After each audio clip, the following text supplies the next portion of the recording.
Hi guys, आज हम लोग देखेंगे नेक्स्ट। कल हम लोगों ने इंट्रोडक्शन देखा। आज हम लोग देखेंगे कि डिफिनेशन क्लाउज के हम लोगों ने टू से ले ए से लेके सी तक देखा था। ए बी सी, ठीक है। इसमें हम लोगों ने क्या देखा? Audio video electronic means, audio video electronic means. B में क्या था? बेल था। सी में क्या था? बेलेबल ऑफेंस था। बेलेबल ऑफेंस, ठीक है। आज हम लोग नेक्स्ट देखेंगे, ठीक है, जो कि कहता है टू का वन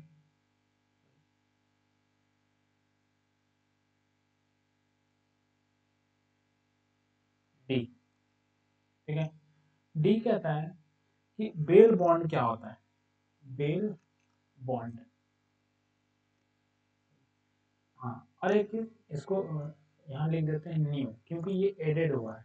न्यू, न्यू एड हुआ है। बेल बॉन्ड किसको बोलेंगे?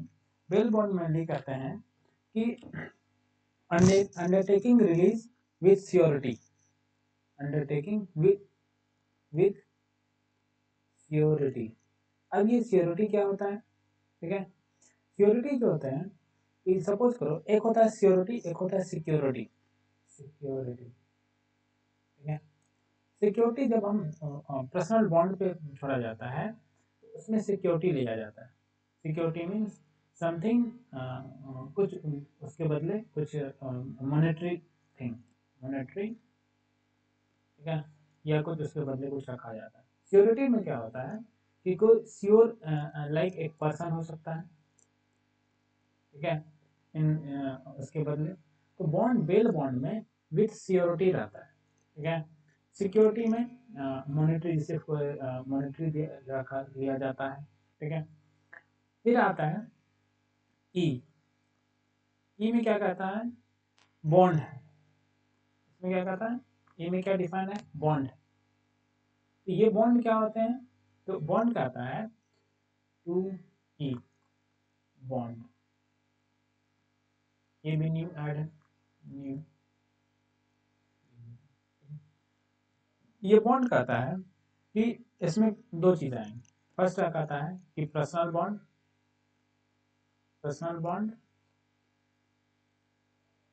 और कहता है रिलीज, रिलीज विदाउट सियोरिटी, विदाउट सियोरिटी।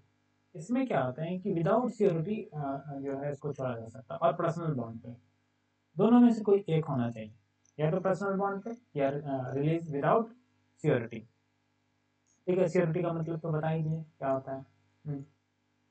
अब नेक्स्ट है एफ, ठीक है। एफ सिंपल है, चार्ज कहता है, ठीक है, चार्ज। तो चार्ज का मेनली क्या है कि सबसे पहले कि चार्ज का चैप्टर्स भी दिए हुए हैं। चैप्टर ये डिफाइंड है चैप्टर 18 में, ठीक है, जो पहले 17 हुआ करता था। और इसका सेक्शन है 240, सॉरी 234 टू 247, ठीक है। 234 टू 247 तक है, और चैप्टर 18, चैप्टर 18 में दिया गया है, ठीक है। इसके आगे इसमें सारा प्रोसीजर यहाँ तो चार्ज को से डिफाइन किया गया है। तो बट इसमें जो सेक्शन 234 टू 247 है, इसमें जितने भी प्रोसीजर हैं, ट्रायल कब जो है ट्रायल चार्ज कब फ्रेम हो सकता है, कब अल्टर हो सकता है, सारा इसमें दिया गया, ठीक है। नेक्स्ट फिर आता है, हाँ ये बहुत इंपॉर्टेंट, आता है 2G, ठीक है। 2G, जी में आता है कॉग्निजेबल ऑफेंस, कॉग्निजेबल। इसी के साथ हम लोग नॉन कॉग्निजेबल भी पढ़ लेंगे, जो कि ओ में दिया गया है, नॉन कॉग्निजेबल।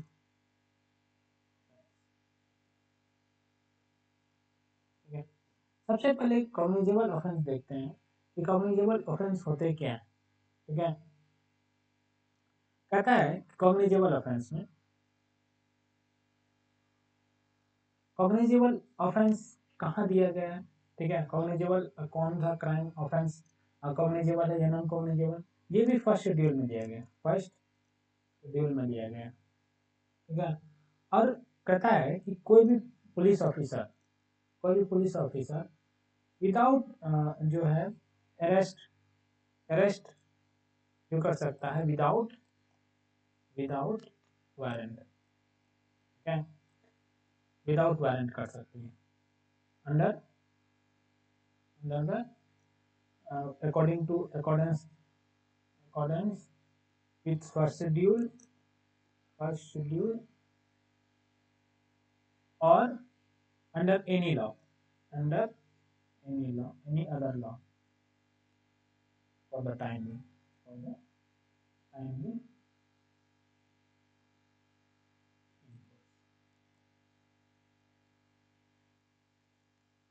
ठीक है, ये कहता है कॉग्निजेबल ऑफेंस क्या होता है कि कोई भी पुलिस ऑफिसर जो अरेस्ट कर सकती है विदाउट वारंट, ठीक है, किसके according, according to the first schedule, जैसा फर्स्ट शेड्यूल में दिया गया है, या एनी अदर लॉ जो उस टाइम में इन्फोर्सेबल है। क्लियर। अब आते हैं नेक्स्ट पे ओ, ठीक है, ये कहता है non cognizable, non cognizable offence. इसमें सिंपल है, जस्ट उसका रिवर्स कर देना है कि कोई भी पुलिस ऑफिसर जो है has no authority, no authority to arrest, arrest without warrant. Simple है कि उसमें कहता था कि विदाउट वारंट अरेस्ट कर सकती थी, बट इसमें जो है कि वारंट का नीड है, क्योंकि इसमें क्लियरली दिया हुआ कि नॉन कॉग्निजेबल ऑफेंस नॉर्मली क्या होते हैं कि जो लेस सीरियस है, लेस सीरियस ऑफेंस। क्लियर।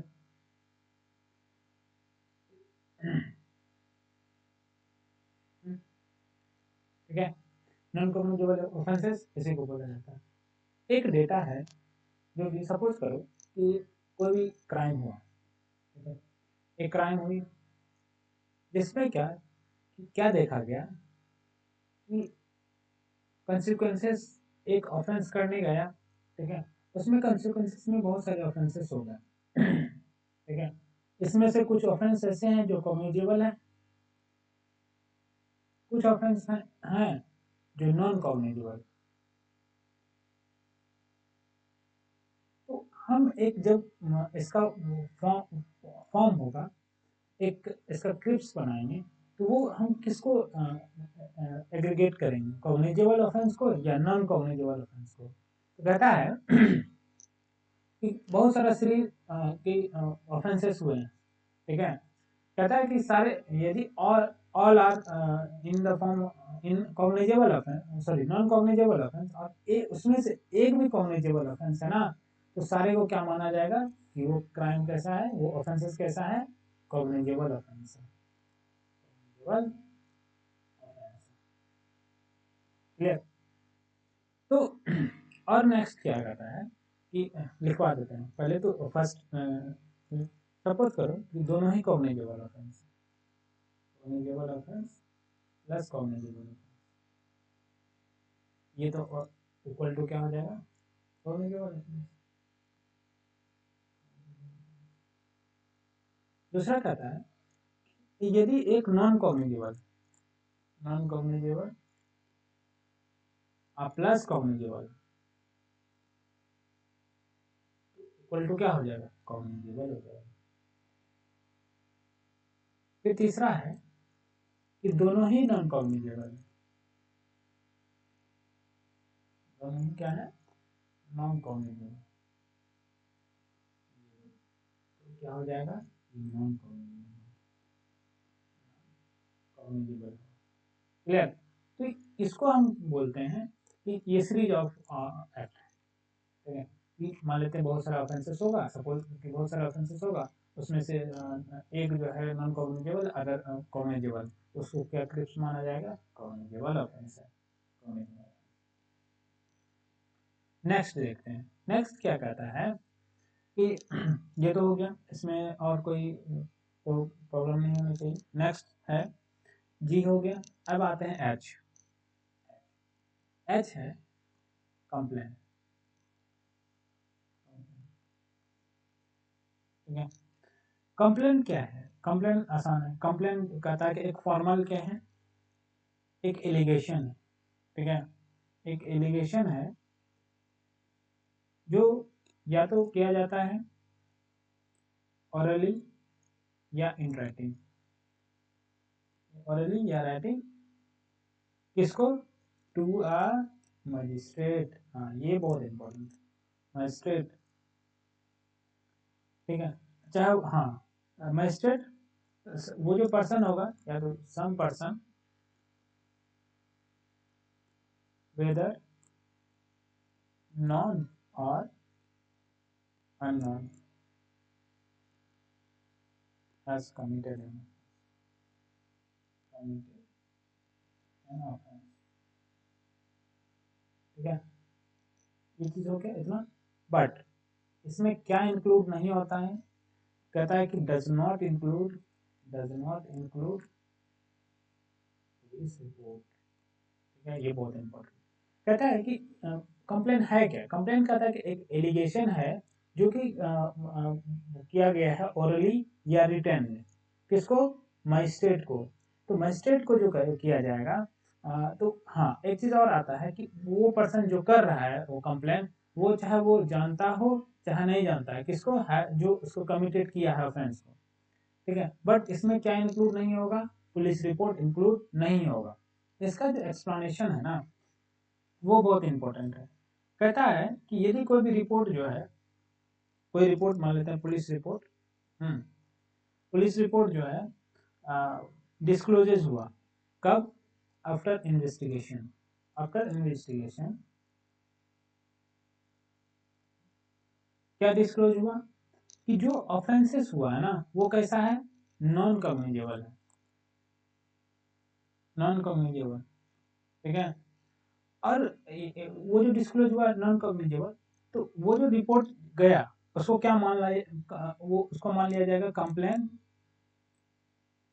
ठीक है, और उस रिपोर्ट को जो है क्या माना जाएगा? कंप्लेनेंट। उस ये हो गया। आफ्टर इन्वेस्टिगेशन पता चला क्या है? नॉन कॉग्निजेबल है। नॉन कॉग्निजेबल से ये पता चला कि इसको क्या माना जाएगा? फिर कंप्लेन।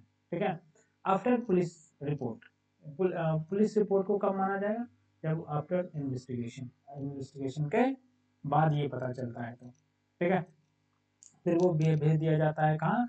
मजिस्ट्रेट के पास। टू टू ठीक है, यहाँ तक कोई प्रॉब्लम नहीं। नेक्स्ट देखते हैं। ठीक है? इसका कुछ कुछ जो है इंग्रेडिएंट है। ठीक है, इंग्रेडिएंट हम लिखवा देते हैं इसमें क्या क्या है। Essential, essential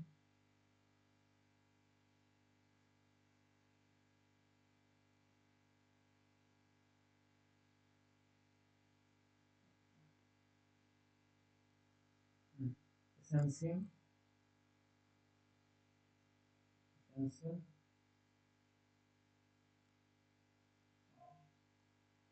valid valid.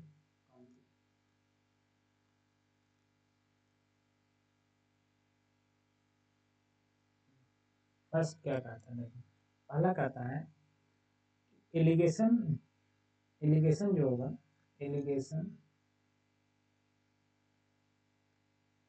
must be about the commission commission of an offense, of an offense। कोई ऑफेंस का कमीशन होना चाहिए, जैसे या तो कॉग्निजेबल हो जाएगा या नॉन कॉग्निजेबल हो जाएगा। सेकंड, दूसरा कहता है कि ऑफेंस जो होना चाहिए कमिटेड बाय नॉन और अननोन पर्सन, ठीक है, कमिटेड बाय नॉन या अननोन पर्सन,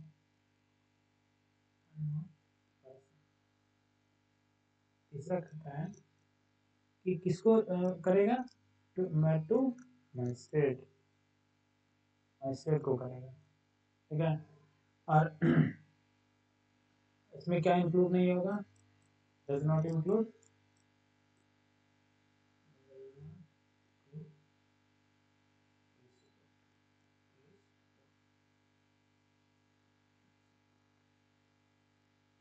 ठीक है। तो ये हुआ, ये एक क्या कहता है कि एक फॉर्म ऑफ क्या है, वैलिड कंप्लेंट है कि हम कैसे वैलिड कंप्लेंट को फॉर्म कर सकते हैं, इसका क्या क्या इंग्रेडिएंट होंगे, ठीक है, इसमें ये चीज़ें। एलिगेशन जो होना चाहिए कमीशन के बारे में, वो कमीशन ऑफ ऑफेंस या तो कॉग्निजेबल होगा या नॉन कॉग्निजेबल होगा।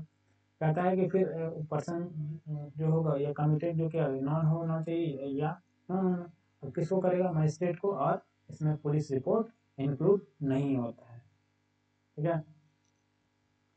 तो ये चीज़ हो गया। फिर कहता है कि ये चीज़ हो गया, एक आता है, एक कॉन्सेप्ट आता है कि डीम्ड कंप्लेंट किसको बोलते हैं, डीम्ड कंप्लेंट किसको बोलते हैं, ठीक है। तो अभी जो बताए मेनली जो है ना, जो एक्सप्लेनेशन जो पढ़े हम लोग एच में उसी को डीम्ड कंप्लेंट भी बोला जाता है, ठीक है। जो कहता है कि आफ्टर इन्वेस्टिगेशन ये डिस्क्लोजेज हुआ कि वो नॉन कॉग्निजेबल है, और नॉन कॉग्निजेबल से ये पता चला कि फिर उसको क्या माना जाएगा, कंप्लेंट, फिर वो मजिस्ट्रेट के पास कंप्लेंट।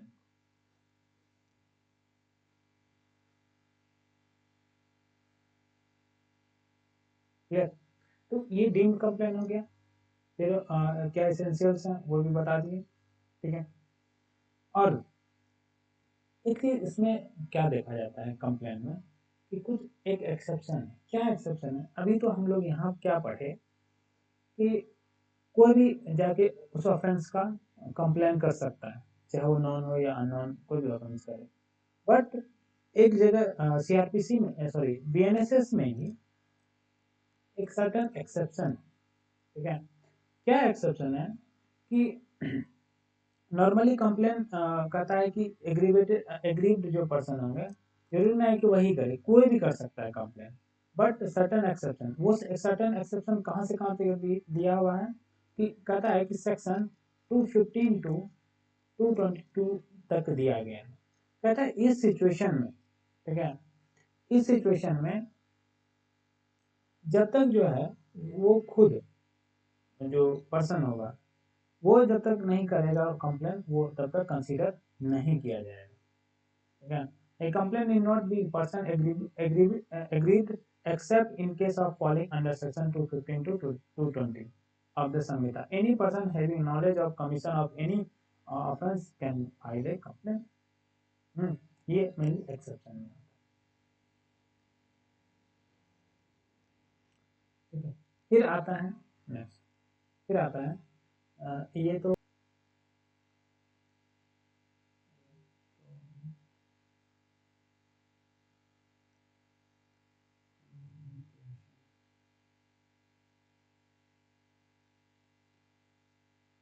Electronic communication. फिर आता है,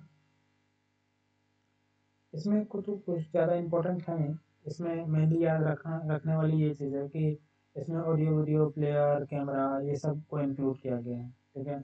और इसमें नोटिफाई कौन करेगा, हाँ एक चीज़ है यार, इसमें यदि कोई नोटिफिकेशन या कुछ चेंज करना है तो वो कौन कर सकती है, सेंट्रल गवर्नमेंट कर सकती है।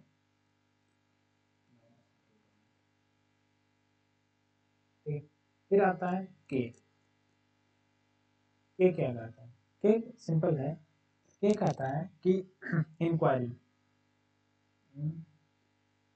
इंक्वायरी, अब ये इंक्वायरी क्या होता है, इंक्वायरी कहता है कि जो भी कंडक्ट होगा, हर एक inquiry, every inquiry, every inquiry, but other than other than trial conducted by conducted by magistrate magistrate court. ठीक है, ट्रायल को छोड़ के, ठीक है, जो मजिस्ट्रेट और कोर्ट करती है उसको छोड़ के हर और सभी क्या है, इंक्वायरी। अब इसका पर्पस क्या था, इसका क्या पर्पस था कि इसको लाने का? तो पर्पस कहता है कि जो ट्रूथ है, ठीक है, ट्रूथ को और या फॉल्स को, ट्रूथ या फॉल्सिटी ऑफ फैक्ट को क्या कर सके, इससे पता लगाया जा सकते हैं ट्रूथ और फॉल्स को इंक्वायरी से। तो कहता है कि जो इंक्वायरी किया जाएगा, सपोज करो, तो इंक्वायरी जो किया जाएगा मजिस्ट्रेट के थ्रू, ठीक है, या इंक्वायरी अंतराल, देखो इंक्वायरी होगा यदि मजिस्ट्रेट के थ्रू होगा, मजिस्ट्रेट तो इंक्वायरी होगा, इंक्वायरी किसके थ्रू होगा, मजिस्ट्रेट के थ्रू यदि होता है, कहता है कि इंक्वायरी और ट्रायल, इंक्वायरी और ट्रायल कभी भी ओवरलैप नहीं कर सकता, ओवरलैप नहीं कर सकता, कभी भी नहीं। ओवरलैप करेगा तो फिर वहाँ पे इरेगुलरिटीज आ सकती है, इरेगुलरिटीज ऑफ जस्टिस, ठीक है। और प्रोसीडिंग जो होगा कुछ ऐसे हैं, जैसे कुछ ऐसे सेक्शंस हैं जिसमें कि इंक्वायरी कंडक्ट करवाना मस्ट है, जैसे अंडर सेक्शन 226 टू 129, फिर 144, 152 and so on are being have been held to be inquiries। ये कहता है कि इसमें इंक्वायरी करवाना जरूरी है। नेक्स्ट,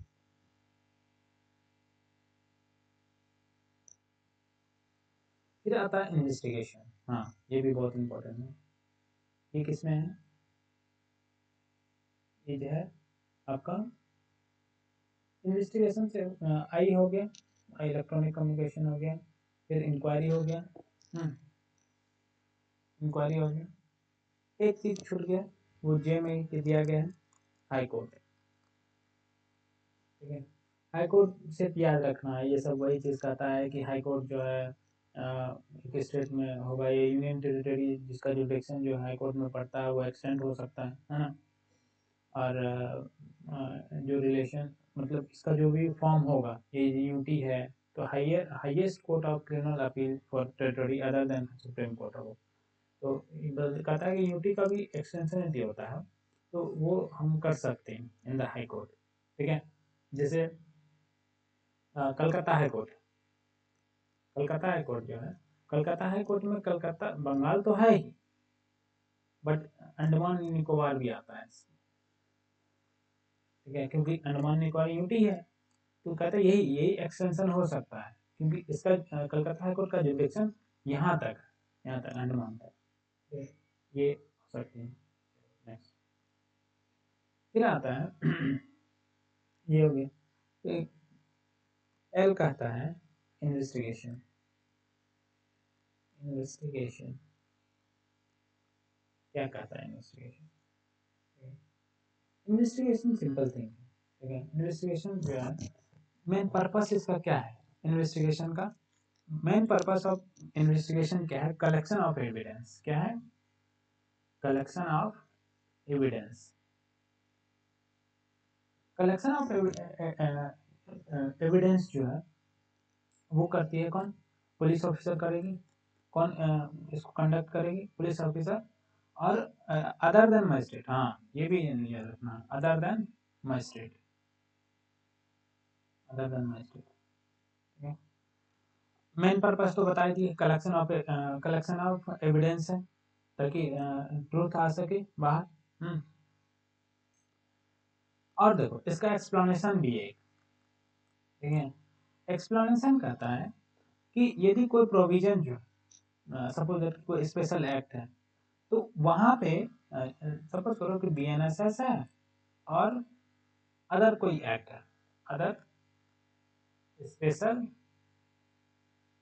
एक्ट है, तो हु विल प्रिवेल। तो कहता है कि ये जो स्पेशल एक्ट है ये प्रिवेल कर जाएगा वहां पे, यदि वहां पे कोई प्रोसीजर इन्वेस्टिगेशन का दिया गया है तो ये किसके थ्रू फॉलो होगा, ये स्पेशल एक्ट के थ्रू फॉलो होगा, ठीक है। वहां पे क्या हो जाएगा कि इसका जो प्रोविजन होगा, बीएनएसएस का जो प्रोविजन होगा वो इनकंसिस्टेंट हो जाएगा। क्यों कहता है इनकंसिस्टेंट हो जाएगा, इसका जो प्रोविजन होगा वो प्रिवेल कर जाएगा। नेक्स्ट पढ़ रहा है ना, तो इन्वेस्टिगेशन के साथ जो है ट्रायल भी पढ़ लेते हैं, ठीक है। तो ट्रायल को डिफिनेशन क्लाउज में तो है नहीं मेनली, तो ट्रायल कहीं भी डिफाइन नहीं है, ठीक है। इसका जो मेनली मीनिंग कहा जा सकता है, मीनिंग जो कहते हैं, कहता है कि प्रोसीडिंग टू डिटरमाइन गिल्ट और innocence of accused. Simple language में दिया गया है कि वैसा प्रोसीडिंग जो क्या डिटरमाइन करेगा, या तो कोई गिल्टी है या तो कोई इनोसेंस है, ठीक है। ये कहीं डिफाइन नहीं है, हैज नॉट बीन डिफाइंड,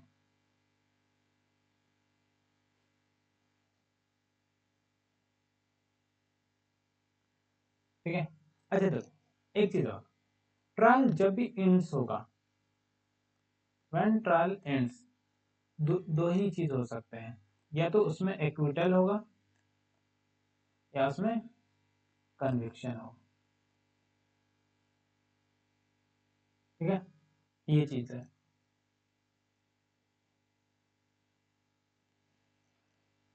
या तो एक्विटल होगा या कन्विक्शन होगा, क्लियर। चलो नेक्स्ट, फिर आता है इतना तक तो हो गया ट्रायल तक, फिर आते हैं जुडिशियल प्रोसीडिंग। ये सबसे याद रखना है जुडिशियल प्रोसीडिंग कहाँ दिया गया, जुडिशियल जुडिशियल प्रोसीडिंग। ये इसमें ज़्यादा कुछ बताने लायक नहीं, इसमें वही है कि लीगली जो है इसमें कहता है कि लीगली टेकन ऑन ऑर्थ से किया। फिर आता है ये भी, फिर आता है एन हो गया, एन हो गया आपका लोकल जुडिक्शन। ये सब सिर्फ याद रखने का ऊपर प्रोसेस, लोकल जुडिक्शन वो तो बता दिए, ओ आपका non cognizable offence, non cognizable offence. फिर आता है P, P for notification, notification notification. फिर आता है हाँ ये इंपॉर्टेंट है, आगे ये लगाते जाइए जिससे समझ में आता है। अब आता है ऑफेंस, ठीक है। ये ऑफेंस क्या है, तो ऑफेंस कहता है कि कोई भी एक्ट या ओमिशन, एक्ट और ओमिशन मेड punishable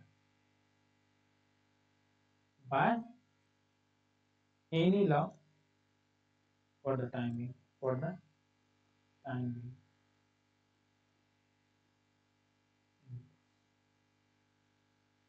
ठीक है।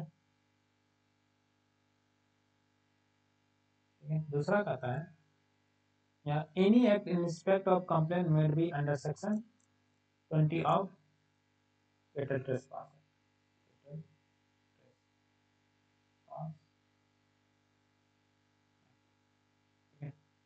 1871। देखो कहता है कि कोई भी एक्ट या ओमिशन जिसको क्या बनाया गया है, पनिशेबल बनाया गया है under any law for the timing in force, ठीक है। अब हम कोई भी एक्ट वैसा करते हैं जो कि प्रोहिबिटेड बाय लॉ है, तो उसके लिए तो पनिशमेंट तो दिया ही होगा, चाहे वो बीएनएस में हो चाहे एनी अदर लॉ में, एनी अदर लॉ में है। तो उसने और ओमिशन ओमिशन भी किए तो ठीक है। तो ओमिशन क्या होगा ना कि यदि आपको कोई लीगल ड्यूटी है आप उसको नहीं किए तो वो ओमिशन में आता है, ठीक है।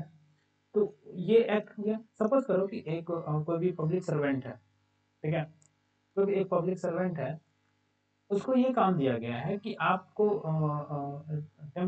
जो भी ड्यूटी आपको परफॉर्म करना है उस ड्यूटी को वो परफॉर्म रेगुलरली नहीं किया, तो वो उसको क्या बोलेंगे, ओमिशन बोलेंगे। That is called omission. जैसे हुआ तो दैट ओमिशन कैसा होना चाहिए, that omission will be prohibited by prohibited by law. So that person will be punishable under, इसी को कहते हैं क्या, ऑफेंस। फिर आता है ऑफेंस हो गया आपका। फिर हम ये सब याद रखना है। आर आ जाता है, आर आपका हो गया ऑफिसर इंचार्ज, ऑफिसर इंचार्ज, ठीक है। फिर एस है प्लेस, प्लेस ये हो गया। हाँ एक चीज और, ये भी इम्पोर्टेंट आता है, टी,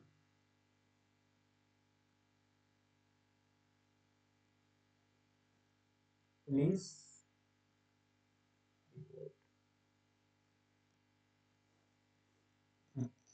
पुलिस रिपोर्ट क्या है, पुलिस रिपोर्ट कहता है कि जो भी पुलिस रिपोर्ट है, पुलिस रिपोर्ट जो फॉरवर्ड किया जाता है to magistrate, to magistrate under which section, under section 193 to 3, ठीक है, अंडर दिस संहिता, है ना।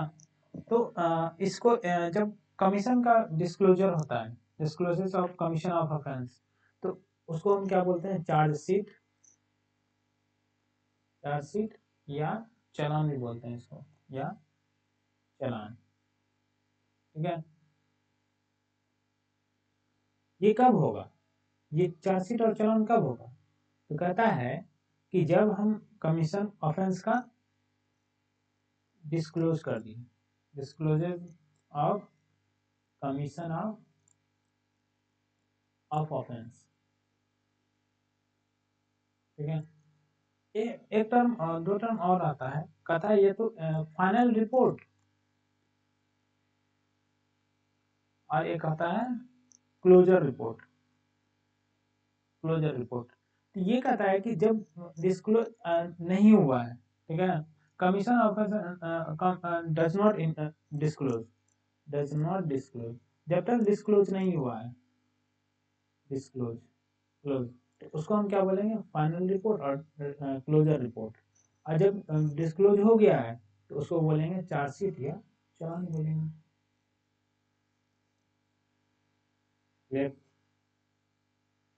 नेक्स्ट,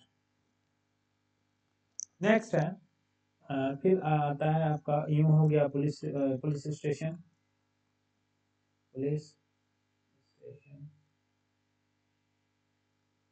ठीक है। फिर आता है आपका वी, क्या आता है, पीपी, पब्लिक प्रोसिक्यूटर, पब्लिक,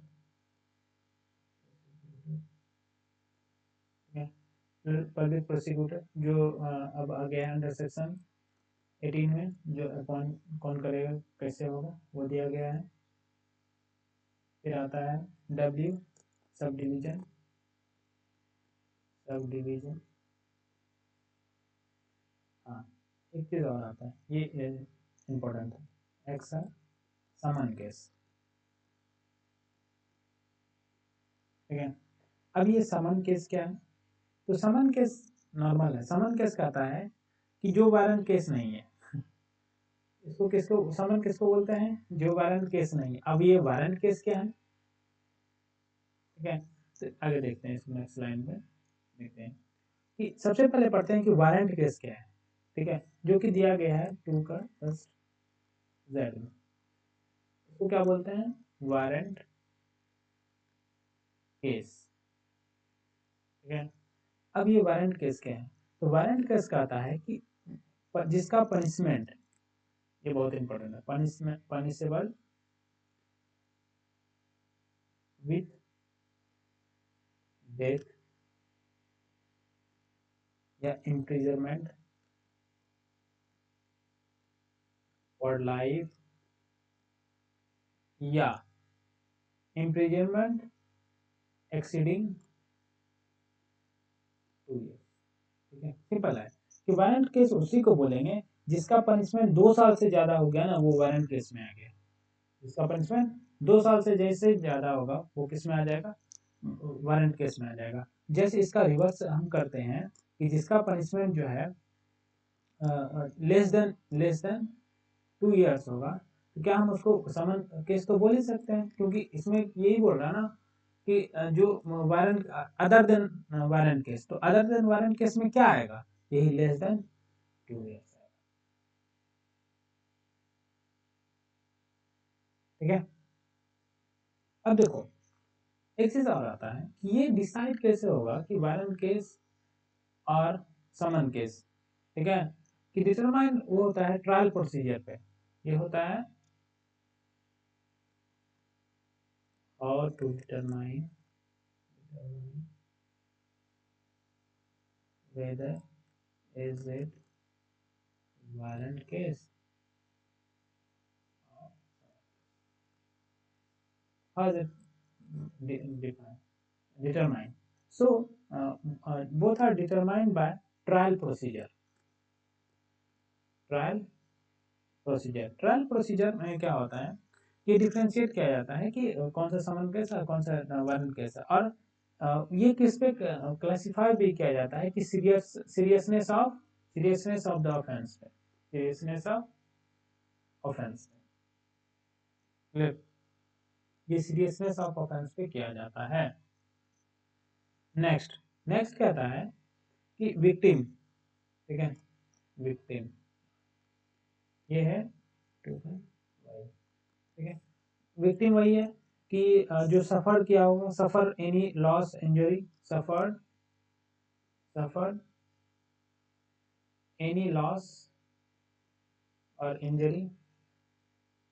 ठीक है, किसे? बाय बाय एनी एक्ट और ओमिजन्स। ठीक है, तो इसमें विक्टिम में और इसका कौन कौन इंक्लूड होगा? कहता है कि इसका गार्जियन, हिज और हर गार्जियन और लीगल है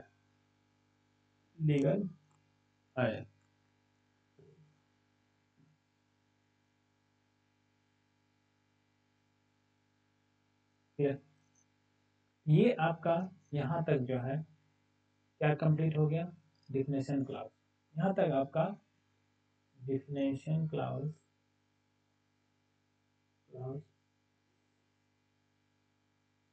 खत्म हो गया।